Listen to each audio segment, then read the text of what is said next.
말씀은 창세기 3장 1절로부터 7절까지입니다. 제가 6절까지 읽고 7절을 합독하겠습니다. 그런데 뱀은 여호와 하나님의 지으신 들짐승 중에 가장 강교하니라. 뱀이 여자에게 물어 이르되 하나님이 참으로 너희에게 동산 모든 나무의 열매를 먹지 말라 하시더냐. 여자가 뱀에게 말하되 동산 나무의 열매를 우리가 먹을 수 있으나 동산 중앙에 있는 나무의 열매는 하나님의 말씀에 너희는 먹지도 말고 만지지도 말라 너희가 죽을까 하노라 하셨느니라. 뱀이 여자에게 이르되 너희가 결코 죽지 아니하리라. 너희가 그것을 먹는 날에는 너희 눈이 밝아져 하나님과 같이 되어 선악을 알 줄 하나님이 아심이니라. 여자가 그 나무를 본즉 먹은집도 하고 보암직도 하고 지혜롭게 할 만큼 탐스럽게 한 나무인지라. 여자가 그 열매를 따먹고 자기와 함께 있는 남편에게도 주매 그도 먹은지라. 7절 이에 그들의 눈이 밝아져 자기들이 벗은 줄 알고 무화과 나무 잎을 엮어 치마로 삼았더라. 아멘. 찬양을 받으신 하나님께 영광을 돌립니다. 감사합니다. 오늘 말씀은 우리에게 주셨던 묵상의 능력을 그리고 상상력의 능력을 최대한 절제하면서 우리가 동원할 필요가 있습니다. 지난주 말씀을 전파하면서 우리가 에녹에 대한 또 노아에 대한 동행의 의미를 우리에게 깊게 가르쳐 주셨기에 오늘도 이 말씀의 깊은 은혜가 하나님이 원하시는 것은 성도들이 에덴의 삶을 영위하시기를 원해요.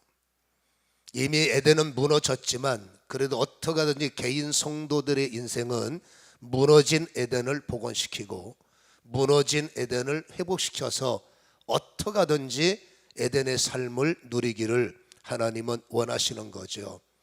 그렇다면 이 에덴이 왜 무너졌을까의 원리를 알아야 그 내용을 파악해야 우리는 하나님이 내게 주신 성도들은 에덴직이란 말입니다. 여러분 내 에덴 개인의 가정도 에덴이요 내 인생도 에덴인데 이 에덴을 그나마 유지하고 그나마 하나님이 원하시는 대로 에덴지기가 되어서 에덴의 축복을 받아 누리려면 여러분 에덴에서 아담이 무너졌던 그 이유를 우리가 잘 깨닫고 그것을 우리의 마음속에 신앙의 전신갑주를 취할 때 우리는 나름 여러분 에덴의 삶을 영위할 수 있다는 것을 우리는 깨달아야 됩니다. 그러나 묵상의 능력을 최대한 동원을 해야 되고 그리고 최대한 절제하면서 이 말씀의 깊이를 우리가 고민할 필요가 있다는 것을 기억하셨으면 좋겠습니다. 여러분 그 에덴 동산의 핵심이 뭘까? 여러분 에덴 동산의 핵심은 선악과를 사수하라. 이 말씀이 우리에게는 핵심으로 들려온다라는 거지요.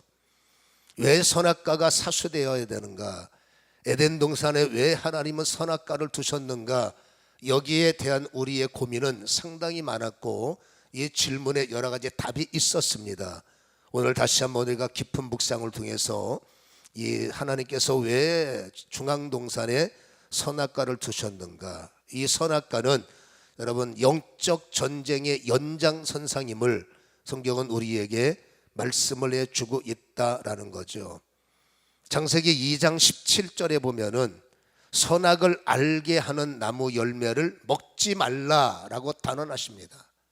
절대 먹으면 안 된다. 네가 먹는 날에는 반드시 죽으리라 하시니라. 이렇게 반드시라는 말은 정령이라는 말이죠. 죽으리라. 선악과를 먹으면 안 된다. 왜 먹지 말라고 하셨을까? 여러분 먹게 하는 세력이 있다는 것을 우리에게 암시하고 있지 않습니까? 여기에 대해서 창세기 3장 5절은 이렇게 기록하죠. 너희가 그것을 사단이 말합니다. 너희가 그것을 먹는 날에는 너희의 눈이 밝아져 하나님과 같이 되어 선악을 알 줄 하나님도 아시기 때문이다.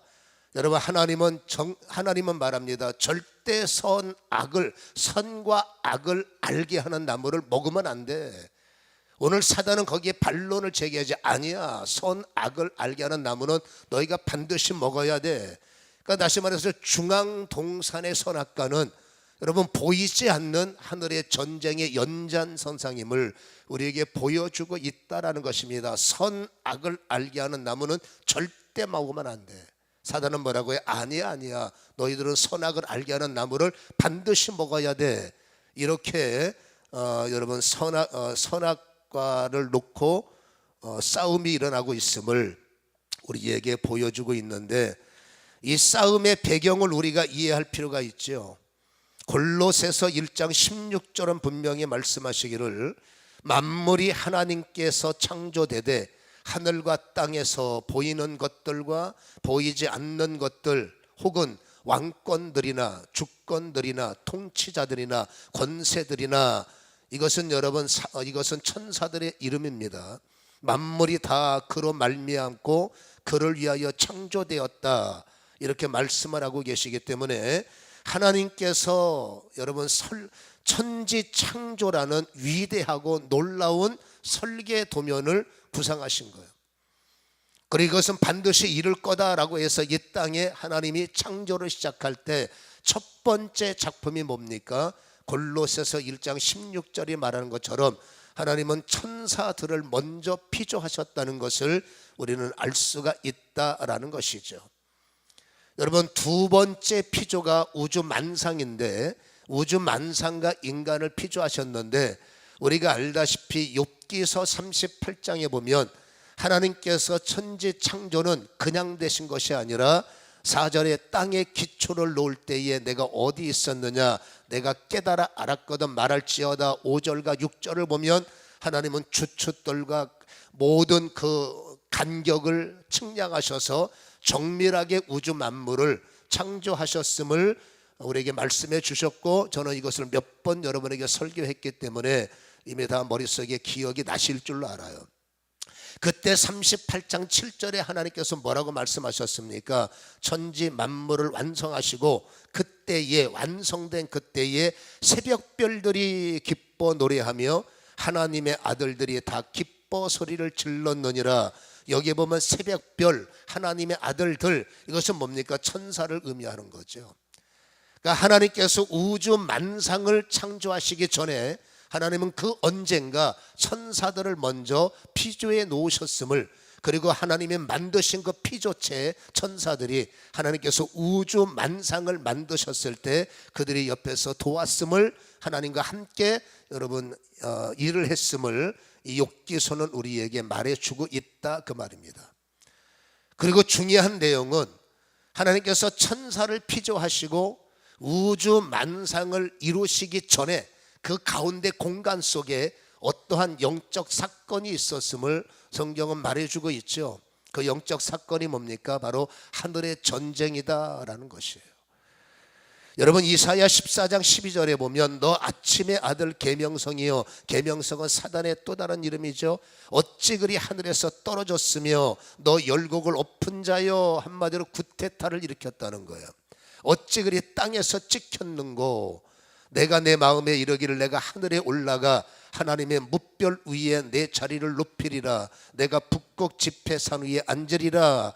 가장 높은 구름에 올라가 지극히 높은 이와 같아지리라 하는도다. 하나님께서 만든 피조체인 천사가 주제 파악을 못하고 어느 날 갑자기 하나님이 아담에게 다스리라, 정복하라, 그 영권을 장착하신 것처럼 어떤 여러분 강력한 영권, 강력한 하나님의 주권들이 권세자들과 이름처럼 이 피조체들에게 주어졌을 때 그 중에 사단은 착각을 한 겁니다. 내가 이 정도 실력이 있으면 하나님의 말 듣는 존재가 될 필요는 뭐가 있어? 오히려 하나님을 밀어내고 얼마든지 내가 하나님이 될 수 있어. 그 언젠가 사단은 그렇게 삐뚤어진 주제 파악하지 못하는 생각을 하고 하나님과 전쟁이 있었음을 성경은 말해준단 말이죠. 그때의 그 결과, 하나님처럼 높아지리라, 그 결과가 15절에 말하죠. 그러나 이제 네가 스월 곧 구덩이 맨 밑에 떨어짐을 당하리라. 이 말씀이 요한계시록 12장 7절과 9절은 이렇게 섬세하게 자세히 설명을 하고 있습니다. 하늘에 전쟁이 있으니, 여러분 첫 번째 하나님의 천사들 창조와 우주 만상과 인간을 만들기 전에 여러분 여기는 영적 하늘 전쟁이 있었다는 거죠. 미가엘과 그의 사자들이 용과 더불어 싸울새 용과 그의 사자들도 싸우나 이기지 못하여 다시 하늘에서 그들이 있을 곳을 얻지 못하고 큰 용이 내쫓기니 옛 뱀 곧 마귀라고도 하고 사단이라고도 하며 온 천하를 깨는 자, 지금도 사단은 온 천하를 어지럽힌단 말이죠. 깨는 자, 그가 땅으로 내쫓기니 그의 사자들, 타락한 전사, 성경에는 이것을 번역상으로 그냥 귀신들이라고 써놓죠. 사자들도 그와 함께 내쫓겼다 이렇게 기록하고 있어요. 여러분 사단이라는 존재가 이 땅에 쫓겨났어요. 그리고 그들의 지금의 역할은 뭐냐? 우는 사자가 되어서 하나님을 향해서 복수의 칼을 갈고 있겠죠. 아직까지 그들의 나는 무적행에 갇히는 시간표가 안 됐기 때문에 그들은 여러분 우는 사자처럼 하나님에게 보복할 기회, 하나님에게 복수할 기회를 그들은 틀림없이 엿보고 있음을 성경은 우리에게 보여주고 있다라는 것입니다. 하나님께서 천지 창조가 계획에 의해서 완성됐어요. 중간에 이런 일 저런 일 있다고 하나님은 창조를 포기할 수 없는 것은 하나님의 계획이시기 때문이죠. 그래서 이 땅에 우주 만상과 인간 피조가 완성됐음을 우리는 잘 알고 있습니다. 그리고 여러분 그 인간 피조야말로 하나님이 만드신 모든 창조물 중에 최고의 걸작품이요 최고의 하나님의 마음에 하나님의 최고의 작품이라는 것, 그리고 그 인간에게 권한을 주셨습니다. 생육하라, 번성하라, 더 중요한 다스리라, 정복하라. 이 네 가지의 권한을 아담에게 장착하셨고 무기로 허락하셨죠. 그리고 에덴 동산에 여러분 그를 하나님의 동산치기, 다시 말해서 하나님 나라의 집사나 마찬가지지만 우리가 생각하는 집사가 아니라 하나님께서 아담에게 주시는 것은 뭐예요? 기업 물을 자, 하나님과 동등된 자격을 주셔서 네가 나를 대신해서 이 에덴 동산을 지키라. 근데 그 에덴 동산의 핵심 사역이 하나가 있습니다. 그 핵심 사역이 뭐냐면 바로 선악과를 지키라라는 말이에요. 그 선악과를 사수하라. 이것이 바로 하나님이 아담에게 주신 핵심 사역 중에 하나임을 우리에게 보여주고 있죠. 선악과를 지키라라는 말을 다른 말로 풀어보면 사단의 말을 듣지 말라라는 의도예요. 너는 사단을 이겨야 돼. 창세기 3장 15절에 아담과 하와가 에덴 동산에서 쫓겨났을 때 여러분 하나님이 그들에게 뱀의 머리를 밟으라라는 말이 그때 과연 처음 나왔을까 묵상해야 됩니다. 에덴 동산에서 하나님과 아담이 걸었을 때 교제했다는 거 말입니다. 그걸 사귐이다, 교감이다 배웠지 않습니까? 하나님과 사귐이 있고 교감이 있었을 때 여러분 이미 이 전쟁은 에덴은 고요한 나라요, 에덴은 평화의 나라지만 에덴 밖에는 이미 우는 사자의 공격, 그래서 하나님은 아는 겁니다. 여러분 에덴 동산의 아담에게 틀림없이 사단이라는 존재는 어떤 모양이든지 유혹하고 미혹할 것을 알았기 때문에 분명히 창세기 3장 15절에 뱀이 유혹할 때, 예를 들어 사단이 유혹할 때 너는 그들을 대적해야 돼, 그들의 말을 들으면 안 돼 라는 말씀의 의도가 뭡니까? 선악을 알면 안 된다라는 말씀에 축약이 됐어요. 다시 말합니다. 여러분 창세기 2장 17절에 하나님께서 말씀하셨어요. 선악을 알게 하는 나무 열매는 먹으면 큰일 난다 그랬어요. 여러분 선과 악, 하나님은 선의 대명사요, 여러분 악의 대명사는 뻔하지 않습니까? 그러면 우리가 일반적 상식으로 갖고 있는 선악, 여러분 하나님을 알아야죠, 사단도 알아야죠. 그런 개념이 아니라는 거예요. 여러분 다시 말합니다마는 영적 전쟁, 하늘의 전쟁은 잠시 끝난 것으로 보이지만 끝난 것이 아닙니다.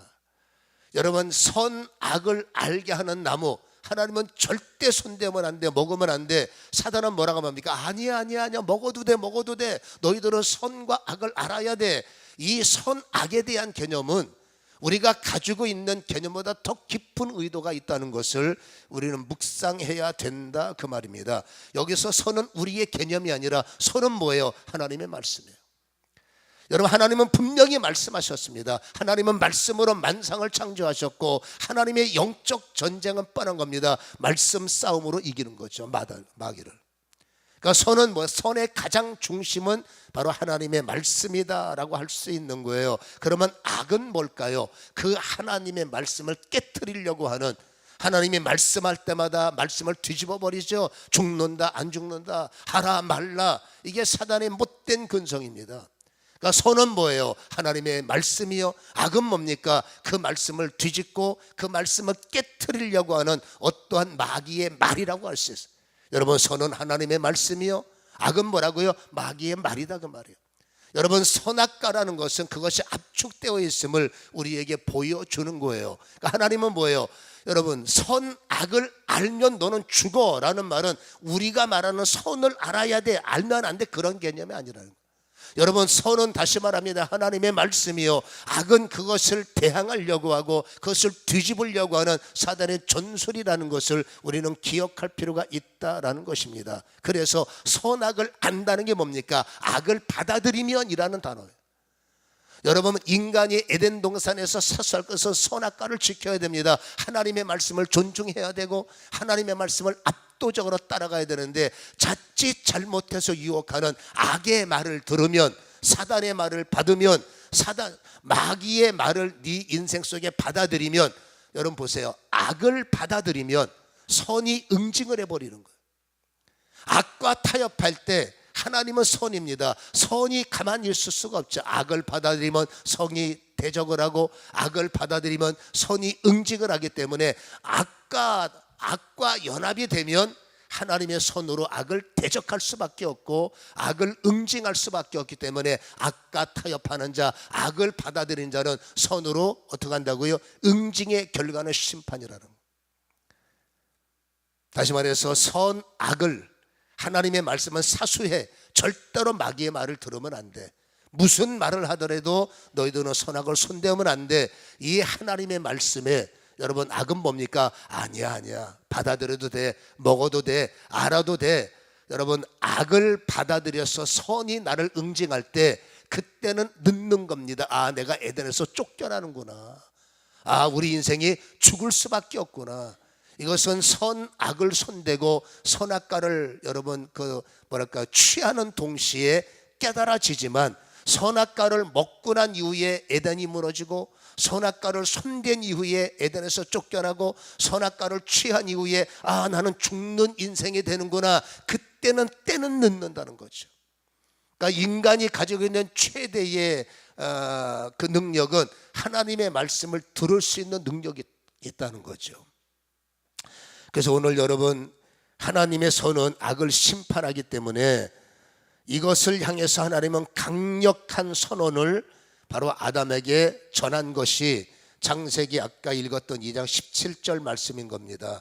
선악을 알게 하는 나무 열매 먹지 마라. 내가 먹는 날에는 반드시, 이것을 옛 성경에는 정령이라고 되어 있는데 의미는 정령이라는 말이 와닿아요. 네가 이것을 손대면, 악을 손대면, 사단의 말을 들으면, 어둠의 말을 들으면 너는 정령 죽으리라 라는 말이에요. 여러분, 이 정령이라는 말은 하나님의 강력한 선포입니다. 여긴 타협이 없습니다. 선포. 너는 정령, 이 정령은 반드시죠. 반드시 죽으리라. 근데 중요한 것은요, 오늘 사단이 하는 말을 보면 여러분, 오늘 사단이 뭐라고 말합니까? 5절에 너희가 그것을 먹는 날에는 너희 눈이 밝아져 하나님같이 되어서 선악을 알게 되리라 라는 말씀을 그는 던지죠. 여러분도 사단이 했던 말이 우리는 기억할 겁니다. 결코 죽지 아니하리라. 하나님은 반드시 너는 죽을 거야 라고 말했을 때 사단은 대항합니다. 아니야, 결코 너는 죽지 아니하리라. 여러분이 결코라는 말과 정령이라는 단어가 놀랍게도 같은 단어예요. 무트라고 하는 단어를 하나님께서 사용하셨는데, 이 똑같은 단어를 하나님이 사용하실 때 느껴지는 뉘앙스와 이 똑같은 단어를 사단이 사용할 때 전해오는 뉘앙스는 극과 극이라는 거예요. 여러분, 하나님은 정령 죽으리라, 이게 뭐야? 반드시 죽어라는 말이죠. 근데 사단은 말합니다. 결코 죽지 않아. 이 결코라는 말도 무트라는 똑같은 뜻인데 하나님의 말을 반대하는 겁니다. 하나님의 말을 대적합니다. 반드시 죽을 거야. 근데 사단이 뭐라고 그래? 절대 죽지 않아. 이 절대라는 말, 결코라는 것은 절대라는 말인데 이 절대가 무슨 뜻입니까? 내가 보증한다 그 말이에요. 여러분, 사단은 인간에게 보증할 수 있는 것이 아무것도 없지만 그들이 얼마나 허무맹랑한 말을 인간에게 여러분 조건하는지를 알 수가 있단 말입니다. 하나님은 반드시 죽어. 사단은 말합니다. 아니야, 절대 너희들은 죽지 않는다. 이렇게 사단은 다가오고 있죠. 다시 말해서 사단이 말합니다. 하나님의 말하면 가짜, 요즘 말하죠, 가짜 뉴스야. 하나님이 말하는 모든 진리는 믿을 수 없어. 그것은 가짜야. 내 말이 진짜야. 내 말을 듣고 너희들은 선악과를 먹으면 오히려 그들에게는 유혹된 단어 하나가 있습니다. 그것이 뭐냐면 여러분, 죽는 것이 아니라 오히려 너희의 눈이 밝아져서 가장 매력적인 단어 하나를 사단은 덧붙이는 겁니다. 하나님처럼 되리라. 여러분, 인간의 입장에서는 하나님은 동경의 대상이요, 경배의 대상이요, 감히 넘볼 수 없는 대상인데 한 번도 인간이 상상할 수 없는 단어를 던져주는 반역적 기질이 바로 여러분 사단에게 있는 거예요. 사단이 말합니다. 죽는 게 아니야. 내가 보증하는데 절대 죽지 않냐. 오히려 저것을 먹음으로 너희들은 하나님처럼 될 거야. 이게 얼마나 판타스틱한 얘기입니까? 여러분, 하나님처럼, 이게 뭡니까? 하나님을 능가할 수 있어. 하나님의 꿈을 갖는 것은 정말로 환상이에요. 인간이 하나님의 꿈을 꾸고 하나님의 꿈을 가지고 하나님의 꿈대로 움직일 수 있다. 이건 정말로 환상적인 얘기지만 여러분, 마귀의 꿈을 갖고 산다? 이건 거꾸로 말하면 끔찍한 이야기죠. 어떻게 인간이 마귀의 꿈을 가지고 살 수가 있단 말입니까? 근데 오늘 너희들이 하나님처럼 내 말을 들으면 하나님처럼 될 거야 라는 이 단어는 잘 분석하면 마귀의 꿈이었어요. 아까 제가 이사야 14장을 읽어드렸죠. 하나님처럼 높아져야 된다. 나는 하나님처럼 되고 싶다. 여러분, 그게 얼마나 황당무계한 꿈입니까? 여러분, 피조체가 창조주를 흉내내서 닮고 싶은 것은 이해하지만 내가 하나님을 능가할 수 있어, 내가 하나님을 압도할 수 있어, 이게 사단의 황당한, 타락한, 이루어질 수 없는 황당무계한 꿈이다 그 말이에요. 그러니까 다시 말해서 여러분, 사단은 본인이 착각을 했던 꿈 때문에 어떤 결과를 맞이했죠? 여러분, 하늘에서 떨어졌어요. 그리고 제한적이지만 쫓겨나서 임시로 활동하는 그 존재가 내가 이루지 못한 꿈, 그러나 이것이 얼마나 황당한 꿈이라는 것을 사단은 잘 알고 있기 때문에 복수하는 겁니다. 인간에게 찾아와서 내가 이루지 못한 꿈이 마치 이루어질 수 있는 것처럼, 나는 이루지 못했지만 너희들은 이룰 수 있어, 하나님처럼 될 수 있어, 이 말도 안 되는 꿈을 인간에게 가라지처럼 심어주고 있다는 것을 우리가 읽은 성경을 통해서 하나님께서는 말씀을 해주고 있다 그 말입니다. 여러분, 이것은 어찌 보면은 이 사단의 꿈이라는 것은 겉으로 볼 때는 화려하게 보이고 너는 아름다워, 너는 멋있어질 수 있고 잘 될 수 있고, 어찌 보면 여러분 주제 파악을 못하게 만드는 것, 정신을 못 차리게 하는 겁니다. 내 주제가 여러분 하나밖에 없는 주제요. 여러분, 내 주제는 그것밖에 안 되는 주제임을 여러분 사단이 왜 모르겠어요? 그러나 사단은 여러분 그 주제를 깨트리는 겁니다. 그래서 망상에 걸리게 하고 허상에 빠지게 해서 주제 넘는 꿈을 갖게 하고 이겁니다. 이루어질 수 없는 꿈을 인간에게 심어주는 것, 이게 사단이에요. 근데 인간은 착각하는 겁니다. 아, 이 꿈이 얼마나 아름다워, 이 꿈이 얼마나 멋있어. 여러분, 꿈은 커트라인이 없지만 꿈은 이루어질 수 있는 것이어야 돼요. 여러분, 그렇지만 사단은 처음부터 거짓말하는 자이기 때문에 본인이 해봤습니다. 이 꿈이 얼마나 황당하고 헛된 꿈을 꾸는 자, 욕심이 잉태하면 사망이 된다는 것을 사단은 그것을 익히 알았기 때문에 이겁니다. 너희들도 맛 좀 보라는 거. 허망한 꿈을 인간에게 뿌려지고 그것이 마치 이루어질 수 있는 것처럼 머릿속에 포장을 해줘서 네 주제는 하나밖에 없는데 너는 천을 원해야 돼. 불가능한 일이에요. 여러분, 내 입을 넓게 열라, 이것을 잘못 오해하면 하나님께서 입을 넓게 열라고 그랬으면 좀 주제를 넘어도 되지 않습니까? 그러나 하나님은 여러분 주제 넘는 짓을 싫어하는 분이죠.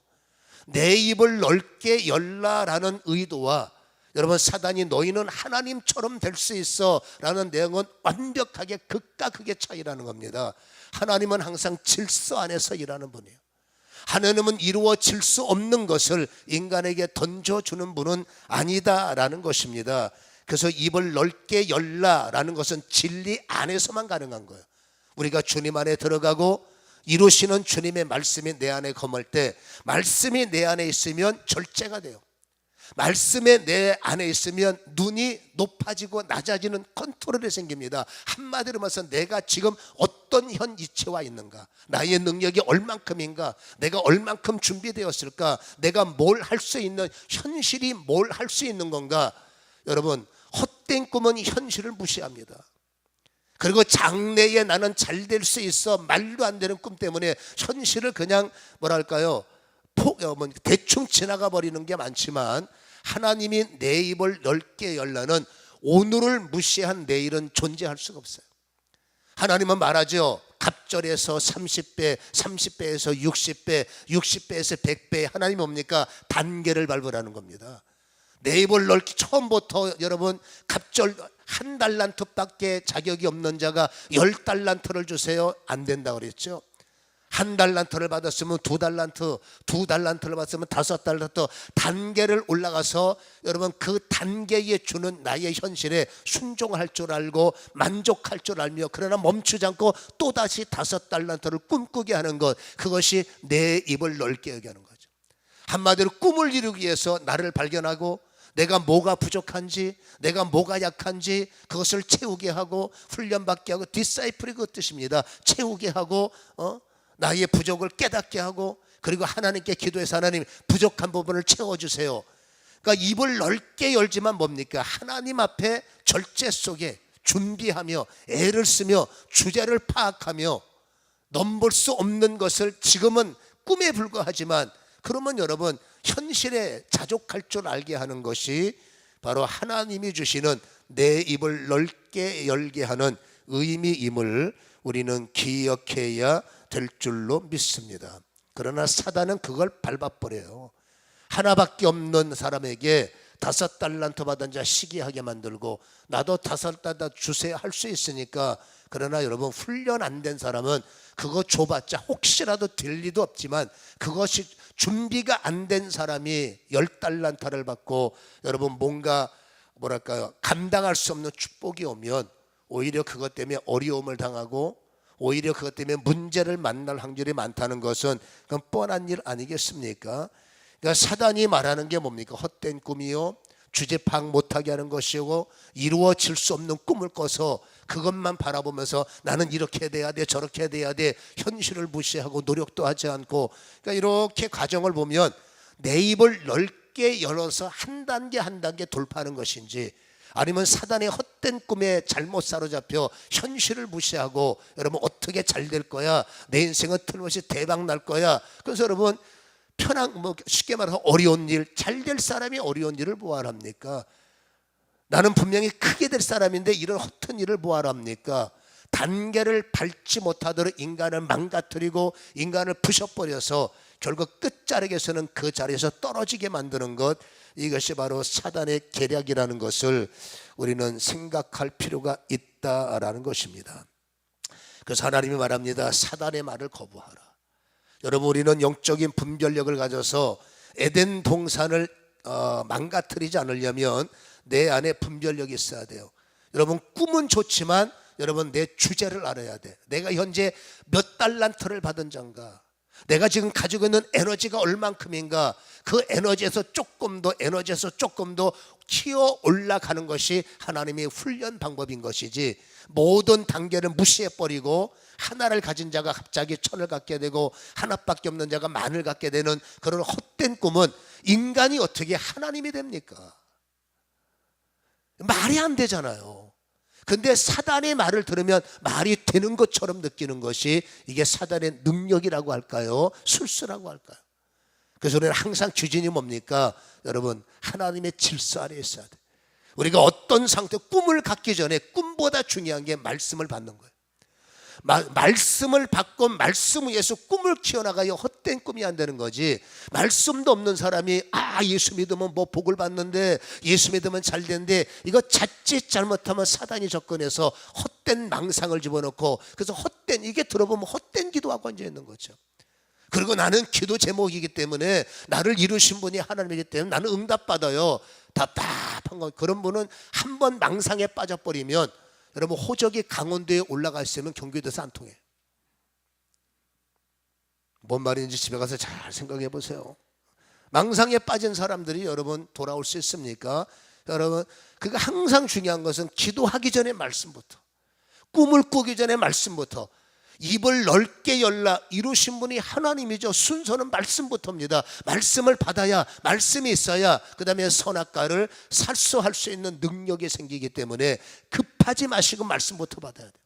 여러분, 바쁘지 마시고 나는 말씀 위에 세워지는 여러분 꿈의 사람이 되어야 될 줄로 믿습니다.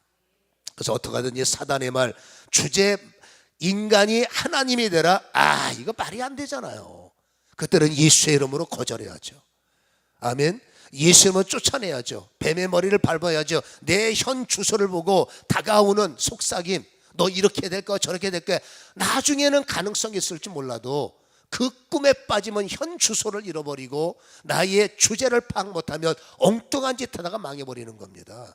꿈을 갖는 건 중요하지만 여러분, 단계를 밟아 급하면 안 됩니다. 한 단계, 두 단계, 입을 넓게 열라라는 것, 하나님의 말씀은 항상 순서가 있고 질서가 있고 과정이 있고 단계를 인내하라, 절제하라, 참으라, 이게 하나님의 여러분 축복의 통로라는 것을 우리는 기억하시기를 주님의 이름으로 간절히 소원합니다.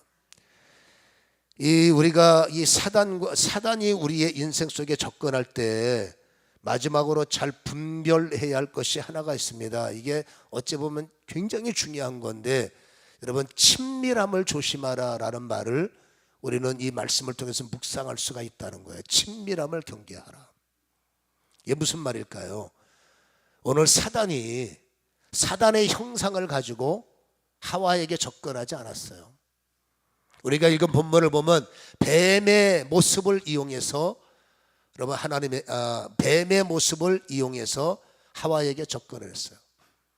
여러분, 성경은 이렇게 말했지 않습니까? 뱀이 하나님이 만드신 들짐승 가운데 가장 간교하더라. 간교하다는 것은 여러분 좋은 말로 말하면 지혜가 있다는 것이요, 뒤집어 말하면 교활하다는 뜻이에요. 선하게 쓰임 받으면 지혜로운 것이고, 이 선을 잘못 살면 교활한 존재가 여러분 뱀의 모습인데, 이렇게 한번 생각을 해보세요. 뱀이 처음부터 교활했습니까? 아니죠. 하나님이 교활한 피조체를 만들었겠습니까? 자기들이 죄를 선택했기 때문에 교활해지는 거기 때문에, 여러분, 뱀이라는 존재가 처음부터 교활했다 아니죠. 지혜로운 존재로 만들었을 거예요. 근데 뱀에 보세요. 뱀의 특징을 우리에게 묵상을 주는데, 이 뱀은 여러분 우리가 말한 대로 누구든지죠. 여러분, 하와가 뱀이 낯선 존재인 거예요. 낯선 존재가 하와에게 찾아와서 중요한 메시지를 말한다, 선악과 얘기한다. 그러면 어떻게 낯선 사람이 못 보던 존재가 이런 말을 해? 경계심을 가질 필요가 있다는 겁니다. 그러나 우리가 읽은 성경에 뱀이 여자에게 물어 이르되 여자가 뱀에게 말하되, 여러분 1절과 2절을 여러분 교차해 보면 뱀과 이미 여자는 친밀한 사이임을 알 수 있어요. 그러니까 뱀은 뭡니까? 그만큼 친밀성, 누구든지 친해지고 누구든지 달려가고 누구든지 잘 지내고, 이게 뱀의 특징이다, 좋은 점이라 할 수 있죠. 그런데 뱀이 여러분 하와만 친해졌으면 얼마나 좋겠습니까마는 뱀은 그렇지 않습니다. 누구든지 여러분 사단이 멀쩡한 뱀을 장악해서 목 졸라서 너 내 말 안 듣면 가만 안 둘 거야 그랬겠어요? 여러분 뱀의 특징을 말하죠. 뱀의 특징을 말하죠. 누구든지라고. 여러분 하와에게만 친밀한 것이 아니라 우리의 묵상을 보면 뱀은 사단과도 친밀할 수가 있다는 겁니다. 여러분 우리의 친밀의 대상에 이런 거지요. 분별력이 없는 친밀자는 조심해야 돼. 특별히 믿음을 가진 사람들이 영향력을 미치는 자는 모르지만 내가 누군가에게 영향을 받는데 여러분 나에게 영향을 주는 누군가가 여러분 친밀은 뭡니까? 사람이 좋은 거예요. 친밀이 뭡니까? 믿을 만한 겁니다. 친밀이 뭡니까? 괜찮은 거죠. 근데 이 친밀한 뱀의 문제가 뭐냐면 나한테는 너무나 좋은 존재지만 분별력이 없다는 거예요. 이게 선인지 이게 악인지 이게 살 말인지 이게 죽을 말인지 여러분 분별이 있어야 여러분 선은 아멘하고 악은 거절하는데 이 뱀을 왜 교활하다고 말했냐? 지혜가 분별이 없었기 때문에 오히려 악의 영향을 받다 보니 교활로 바뀌었다는 얘기입니다.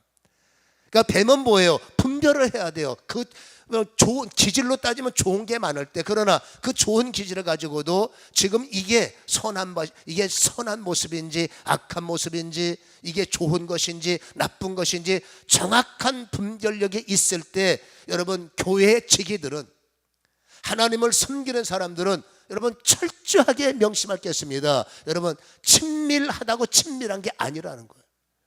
나에게 친밀하게 다가온 자가 나에게 영향력을 미치는다라면 여러분 그 사람은 분별해야 됩니다. 이 사람이 선과 악이 정확한 사람인가, 진리와 비진리가 분명한 사람인가. 이 사람은 진리도 진리고 비진리도 진리고 여러분 선도 선이고 악도 다 좋아서 무조건 좋아.